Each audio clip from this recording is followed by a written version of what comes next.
ये 10 लोगों का काम नहीं है। तेरी पगार कितनी है तो बात कितनी करता है? सत श्री अकाल बाजी।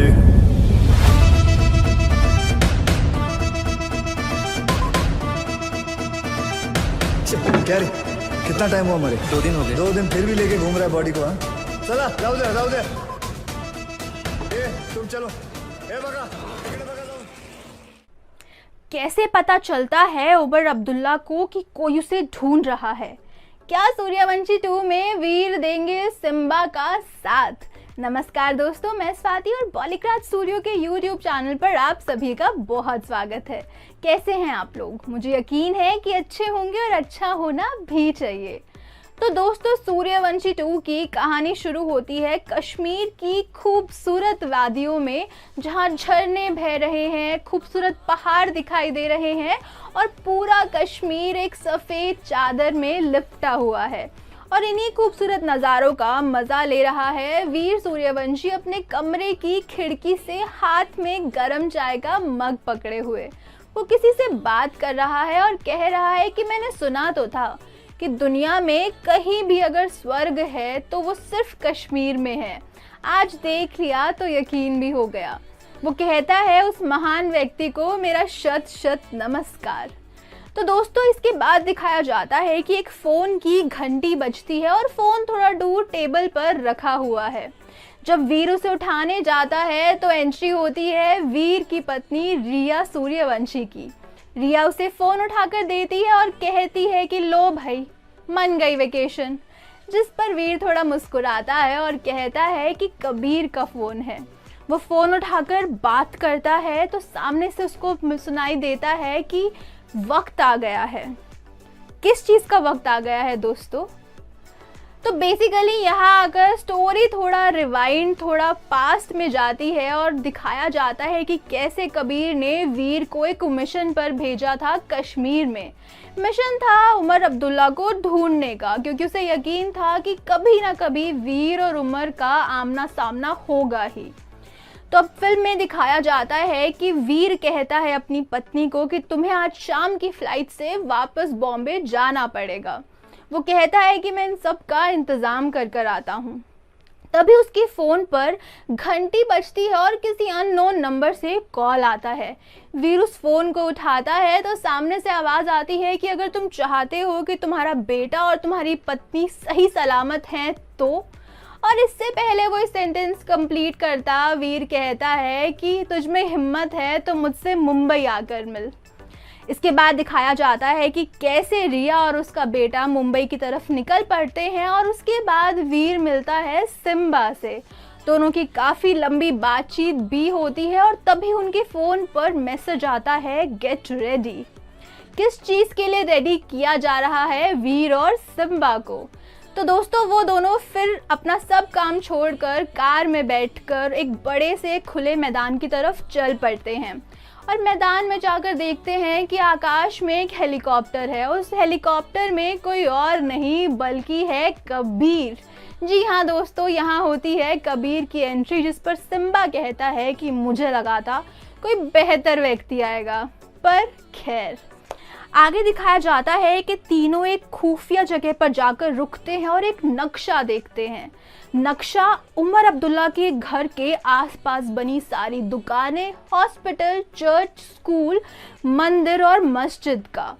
सिम्बा कहता है कि वैसे तो हमने अपने सारे पुलिस ऑफिसर्स इन दुकानों पर तैनात किए हुए हैं, लेकिन जैसे ही किसी भी पुलिस ऑफिसर को कोई भी भनक मिलती है, कहीं ना कहीं से फायरिंग होना शुरू हो जाती है। जिस पर वीर कहता है कि अभी हमें थोड़ा ज़्यादा चौकन्ना होने की ज़रूरत है। तभी कबीर वहाँ से एग्ज़िट मार लेता है और वीर और सिम्बा निकल पड़ते हैं अपने मिशन पर। तो वो करते क्या है कि वो बन जाते हैं शॉपकीपर्स, यानी कि वीर और सिम्बा फारूक कसाई की दुकान पर जाकर दुकानदार होने का ढोंग करते हैं। ऐसे में दिखाया जाता है कि वीर ज़ोर ज़ोर से चिल्ला रहा है और कह रहा है कि आज तो भाई किसी आदमी का मांस निकालने का मन कर रहा है। जिस पे सिम्बा कहता है कि हकीम जी, तुम्हारा दिमाग फिर चुका है।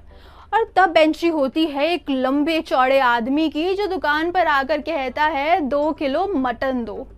जिस पर वीर कहता है इंसान का कि जानवर का।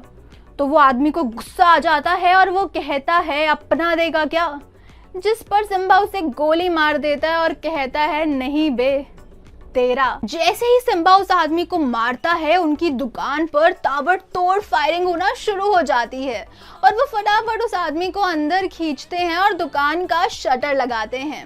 अब अंदर लाकर जब वो उस आदमी की तलाशी लेते हैं तो उन्हें मिलता है हिडन कैमरा। जी हाँ दोस्तों, यही वो राज है, यही वो सीक्रेट है जिससे उमर अब्दुल्ला उन पर नजर रखे हुए था। वो फटाफट उस कैमरा को डिस्कनेक्ट करते हैं। अब इतने में उस आदमी को मिर्गी का दौरा पड़ने लगता है, जिस पर सिम्बा कहता है कि वीर अपनी जुराब निकालो, इसे सुंघानी है। जिस पर वीर कहता है भाई मेरी क्यों, अपनी सुंघा। जिस पर सिम्बा कहता है कि मेरी से असर नहीं होगा और वीर काफ़ी अनॉय हो जाता है। आगे दिखाया गया है कि सिम्बा कहता है कि हमें इस आदमी को छोड़ना पड़ेगा क्योंकि यही वो रास्ता है, यही वो व्यक्ति है जो हमें उमर अब्दुल्ला के छिपे हुए ठिकाने तक पहुंचा सकता है, क्योंकि उन्हें यकीन है कि जैसे ही यहाँ से निकलेगा सबसे पहले उमर अब्दुल्ला के ठिकाने पर जाएगा और वो ऐसा ही करने का प्लान करते हैं। और सिम्बा कहता है कि वैसे भी ये कुछ बोल तो सकता नहीं है। तो वीर कहता है कैसे नहीं बोल सकता, बोल तो रहा है। जिस पर जो फारूक कसाई है वो बाहर से आकर उसकी जीप काट देता है और सिम्बा कहता है अरे सर आप कब से वॉयलेंट हुए। आगे फिल्म में दिखाया गया है कि वो दोनों दुकान के बाहर जाकर छिप जाते हैं और जैसे उस व्यक्ति को होश आता है वो सबसे पहले उमर अब्दुल्ला के पास ही जाने लगता है और वो इसका पीछा कर रहे हैं। जैसे जैसे वो व्यक्ति आगे बढ़ रहा है वीर और सिम्बा उसके पीछे पीछे चल रहे हैं, पर तभी एक गोली चलती है और उस आदमी के माथे पर लगती है जिससे उसकी मौत हो जाती है। और इतने में ही वीर के पास एक अननोन नंबर से कॉल आता है। वीर फ़ोन उठाता है तो सामने से व्यक्ति कहता है कि इंडिया से मुझे ढूंढने तुम कश्मीर आए हो, कश्मीर में पिछले 5 महीने से रह रहे हो, इतनी आसानी से तुम्हारे हाथ आ जाऊंगा तो तुम्हारी सारी मेहनत पानी में चली जाएगी। कश्मीर आए हो, खूबसूरत पहाड़ देखो, पेड़ देखो और इससे जुड़ा हुआ जो सफ़ेद चादर वाला कश्मीर है उसका नज़ारे का लुफ्त उठाओ। ऐसे में वीर को लगता है कि उसने एग्जैक्ट सेम सीन कहीं देखा है और फ़ोन डिस्कनेक्ट हो जाता है। जब उन्हें रियलाइज़ होता है कि ये एग्जैक्ट सेम सीनरी उन्होंने किसी ना किसी कॉटेज में देखी है तो वो प्लान करते हैं इस एग्जैक्ट सीन वाले कमरे को ढूंढने का और वो निकल पड़ते हैं हर कॉटेज में कमरा ढूंढने के बहाने। वो हर जगह जाकर इस सीन को ढूंढने की कोशिश करते हैं बट उनके हाथ नाकामी ही लगती है। अब दोनों थक हार कर वापस अपने कमरे में आ जाते हैं और वीर को रियलाइज़ होता है अपनी खिड़की से बाहर देखकर कि ये वो एग्जैक्ट सेम सीन है जो उस व्यक्ति ने फ़ोन पर बताया था और वो ये बात सिम्बा को बताता है और दोनों चौंक जाते हैं। अब दोनों का प्लान है कि वो अपने कॉटेज के सारे कमरों में जाकर ढूंढेंगे कि उमर अब्दुल्ला कौन से कमरे में है। पर दोस्तों ये इतना आसान नहीं है क्योंकि हर कमरे की सिक्योरिटी काफ़ी टाइट है। तभी उनकी नज़र पड़ती है एक रूम सर्विस वाले व्यक्ति पर और तभी सिम्बा के दिमाग में एक आइडिया आता है। वो किसी को फ़ोन घुमाता है और कहता है कि यहाँ एक वेटर की ज़रूरत है। दरअसल दोस्तों ये कोई और नहीं, उनका ही एक पुलिस ऑफिसर है और उनका प्लान है कि वो उसे वेटर बनाकर हर कमरे में भेजेंगे और देखेंगे कि उमर अब्दुल्ला कौन से कमरे में छिपा हुआ है। और ऐसा ही कुछ वो करते भी हैं। पर 4-5 दिन तक उनके हाथ कुछ नहीं लगता। पर छठे दिन जो विक्रम है, जो वेटर बना हुआ है, वो एक कमरे में जाता है और जाकर कमरे का दरवाज़ा खटखटाता है। दरवाज़ा खटखटाने के बाद भी कोई भी आवाज़ अंदर से नहीं आती है। वो वापस यही करता है तो एक व्यक्ति आकर कहता है कि क्या चाहिए, जिस पर वो वेटर यानी कि विक्रम कहता है कि सर रूम सर्विस है, आपके लिए कॉम्प्लीमेंट्री चीज़ें लेकर आया हूँ। तो वो व्यक्ति कहता है कि हमें नहीं चाहिए, जिस पर विक्रम यानी कि वेटर कहता है कि प्लीज़ ले लीजिए, मेरी नौकरी का सवाल है।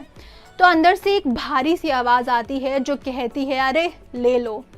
और वो उससे जैसे ही वो चीज़ें देता है और वो व्यक्ति उस दरवाजे से थोड़ा सा हटता है तो विक्रम अपने छिपे हुए कैमरा से सारे कमरे की तस्वीर ले लेता है और उसके बाद वो बिना किसी को कुछ भी पता लगने दिए वापस आ जाता है। वो प्रिटेंड करता है कि सब कुछ नॉर्मल है। अब आगे जाकर एक सुनसान और चुपचाप जगह पर उसे वीर और सिम्बा मिलते हैं और वो कैमरा उन्हें थमा देता है। तो अब सवाल ये है कि क्या उस कैमरा में कैद हो पाई अमर अब्दुल्ला की तस्वीर? क्या ये वही कैमरा है जो चाहिए वीर और सिम्बा को? इन्हीं सभी सवालों का जवाब हमें बहुत जल्दी अगले वीडियोस में मिलने वाला है, तो जुड़े रहिए हमारे चैनल पर। आज की वीडियो के लिए बस इतना ही। मैं आपसे मिलूंगी नेक्स्ट वीडियो में। तब तक के लिए अपना ख्याल रखें और सिनेमा देखते रहें। नमस्ते।